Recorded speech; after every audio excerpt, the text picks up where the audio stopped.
बघा मित्रांनो, जॉइंट व्हेंचरचा आपला सेकंड लेक्चर. मागच्या लेक्चरला आपण बघितलं होतं की जॉइंट व्हेंचरचे मीनिंग बघितले, पर्पज बघितलं आणि फीचर्स बघितले. ज्यांनी मागचा व्हिडिओ बघितलेला नसेल त्यांनी अगोदर मागचा व्हिडिओ बघा, त्याची लिंक तुम्हाला डिस्क्रिप्शनमध्ये मिळून जाईल. तर बघा आता जॉइंट व्हेंचर अँड पार्टनरशिप यातला काय फरक आहे. तर बघा आता जॉइंट व्हेंचर जे असतं हे तात्पुरत्या स्वरूपाचं असतं, तर पार्टनरशिप हे लॉंग टर्मसाठी असतं. एवढं इथपर्यंत तुम्हाला मी सांगितलेलं आहे. आपण थेरी ॲक्च्युअल बघून घेऊ आणि त्यातले काय काय डिफरंट आहेत त्या चार्टवरून आपण समजून घेऊ, थोडं लवकर लक्षात येईल. According to Indian Partnership Act, भारतीय भागीदारी कायद्यानुसार partnership is the relationship between person who have agreed to the share the profit of a business carried on by all or any of them acting for all.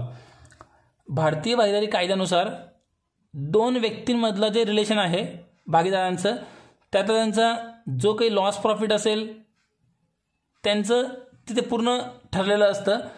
दस both in joint venture and partnership, म्हणजे joint व्हेंचरमध्ये आणि partnership फर्ममध्ये there is a sum business activities was profit loss share by 2 or more person. Joint व्हेंचरमध्ये पण आणि partnership फर्ममध्ये पण जो काही त्यांचा लॉस प्रॉफिट घेण्याचं प्रमाण आहे तो फिक्स असतो. As a matter of fact in law a joint venture is treated as a partnership. Of course partnership covers a long period wear as a joint venture is only for a limited purpose. आता बघा, मी तुम्हाला आता सांगितलं की partnership firm हे long टर्मसाठी असतं, तर जॉईंट व्हेंचर हे लिमिटेड पिरियडसाठी असतं. On account of this reason joint venture is also term as a temporary partnership or partnership for specific venture. बघा, जॉईंट व्हेंचर जे असतं याला टेम्पररी पार्टनरशिप पण म्हणतात किंवा मग partnership for specific venture. Specific म्हणजे ठराविक कामाकरताच त्यांची पार्टनरशिप आहे. समजा एक ब्रिज बांधायचा आहे, पूल बांधायचा आहे आणि तो पूल बांधण्यापुरताच त्यांची भागीदारी आहे. पूल बांधला गेला की त्यांची भागीदारी ऑटोमॅटिक संपुष्टात येते, त्याला आपण व्हेंचर असं म्हणतो.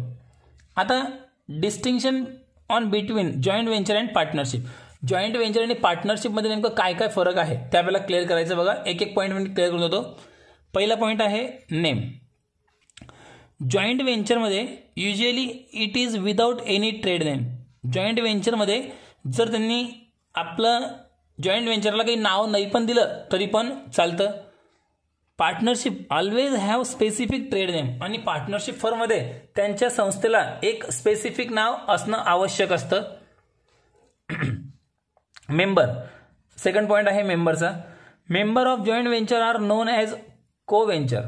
त्यातले जे मेंबर असतात ते मेंबरला जॉईंट व्हेंचर किंवा मग को व्हेंचर असं म्हटलं जातं. तर पार्टनरशिपमध्ये त्या मेंबरला पार्टनर असं म्हटलं जातं. तिसरा पॉईंट, नंबर ऑफ मेंबर. आता बघा, नंबर ऑफ मेंबरची लिमिट काय. The minimum number of member is 2. कमीत कमी 2 मेंबर असले पाहिजे. इथे पण मिनिमम 2 आहेत. And there is no limit for maximum. आणि जॉईंट व्हेंचरमध्ये मॅक्झिमम किती मेंबर असले पाहिजे अशी काहीच लिमिटेशन बिलकुल नाही. तर पार्टनरशिपमध्ये बघा, परत सांगतो एक वेळेस, जॉईंट व्हेंचरमध्ये मिनिमम 2 व्हेंचर असले पाहिजे, को व्हेंचर. जास्तीत जास्त किती असले पाहिजे याला काही लिमिटेशन नाही. तर पार्टनरशिपमध्ये बघा, मिनिमम 2, इथे पण कमीत कमी 2 असले पाहिजे. अँड मॅक्झिमम 20, जास्तीत जास्त किती फक्त 20. आणि हेच जर बँकिंग बिझनेस जर असेल तर इथे फक्त लिमिट किती आहे, 10 जणांची. ड्युरेशन म्हणजे कालावधी. Temporary and of short duration. हा जो जॉईंट व्हेंचरचा कालावधी असतो टेम्पररी, काही कालावधीसाठी असतो किंवा अतिशय कमी काळासाठी असतो. तर पार्टनरशिपमध्ये बघा, परमनंट हा कायमस्वरूपी असतो. डिपेंडिंग ऑन द ॲग्रीमेंट, त्यांच्या करारावर डिपेंड करतं. अँड ऑफ लॉंग ड्युरेशन किंवा मग जास्त कालावधीसाठी असतो. नेचर, यांचा पर्पज काय आहे. नेचर काय आहे. It is a terminable venture. हे टर्मिनेबल व्हेंचर आहे. It is a going concern. आणि हे टर्मिनेबल आणि गोईंगमध्ये काय फरक आहे. गोईंग कन्सर्न म्हणजे काय, हे कंटिन्यू चालू राहणार आहे. तर टर्मिनेबल म्हणजे काय, हे कधी ना कधी लगेच बंद पडणार आहे. पर्पज, यांचा हेतू काय आहे. 6वा नंबर, स्पेसिफिक अँड लिमिटेड. यांचं एक ठराविक हेतू आहे किंवा एकदम लिमिटेड यांचा हेतू आहे. व्हराइड अँड एक्सटेन्सिव्ह, तो पार्टनरशिपमध्ये यांचा हेतू काय असतो की आपला बिझनेस ते हळूहळू त्यांनी वाढवला पाहिजे, हा यांचा महत्त्वाचा हेतू याच्यामध्ये असतो. 7 नंबर, मेंबर ऑफ बिझनेस को venture may have their own independent business of similar nature. को व्हेंचर आपला सिमिलर बिझनेस याच्यामध्ये करू शकतो. Partners can not have there independent business of the similar nature. पण पार्टनरशिप फर्ममध्ये समजा कोणी 2 व्यक्ती जर भागीदारीमध्ये समजा किराणा दुकान जर टाकून बसले असतील तर त्या भागीदाराला सेपरेट किराणा दुकान सुरू नाही करता येत. तर को व्हेंचरमध्ये, जॉईंट व्हेंचरमध्ये असं काही लिमिटेशन नाही. पुढचं पॉईंट आहे 8 number, liability is a limited to specific job. ही लिमिटेड आहे स्पेसिफिक जॉबसाठी. There is no joint and several liability. यांची काही जॉईंट लायबिलिटी नसते किंवा सेव्हरल लायबिलिटी नसते. तर पार्टनरशिपमध्ये the liability of all partners is unlimited. यांची पार्टनरची लायबिलिटी अनलिमिटेड असते along with the joint and several liabilities. ही जॉईंट व्हेंचरपेक्षा वेगळी असते. प्रॉफिट 8 नंबरचा पॉईंट संपला. 9 नंबर आहे profit. Profit are ascertain for each venture separately. प्रत्येक व्हेंचरचा प्रॉफिट सेपरेटली काउंट होतो. Profit are ascertain for business regularly.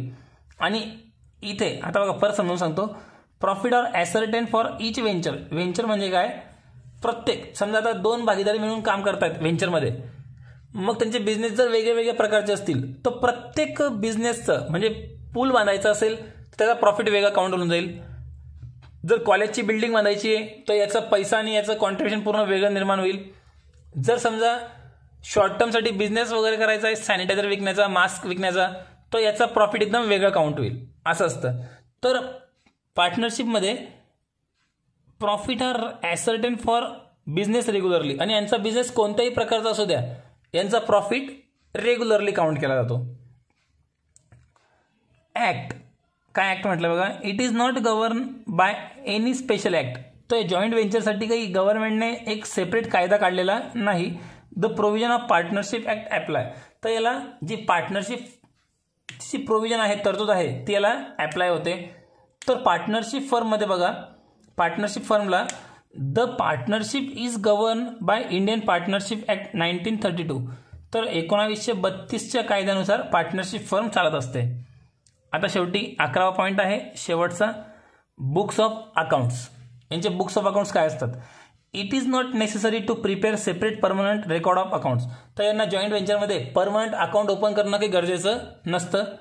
तर याच्यामध्ये बघा, separate set of books is maintain on behalf of the partnership as a whole. पण याच्यामध्ये यांना compulsory accounts open करणं गरजेचं असतं. तर इथपर्यंत आपण आजच्या व्हिडिओमध्ये क्लिअर केलं. याच्यामध्ये आपण काय केलं, फक्त जॉईंट व्हेंचर आणि पार्टनरशिप यातला नेमका फरक काय आहे तो जाणून घेतला. आता पुढच्या व्हिडिओमध्ये आपण काय करणार, पुढच्या व्हिडिओमध्ये जॉईंट व्हेंचरचे जे ट्रान्झॅक्शन असतात त्यात जे जे अकाउंट्स ओपन होतात त्यांची आपण माहिती पुढच्या व्हिडिओमध्ये घेणार आहोत. ओके. जर मित्रांनो, जर तुम्हाला व्हिडिओ आवडत असेल तर चॅनलला नक्की सबस्क्राईब करा आणि आपल्या मित्रांपर्यंत व्हिडिओ शेअर करा. ओके.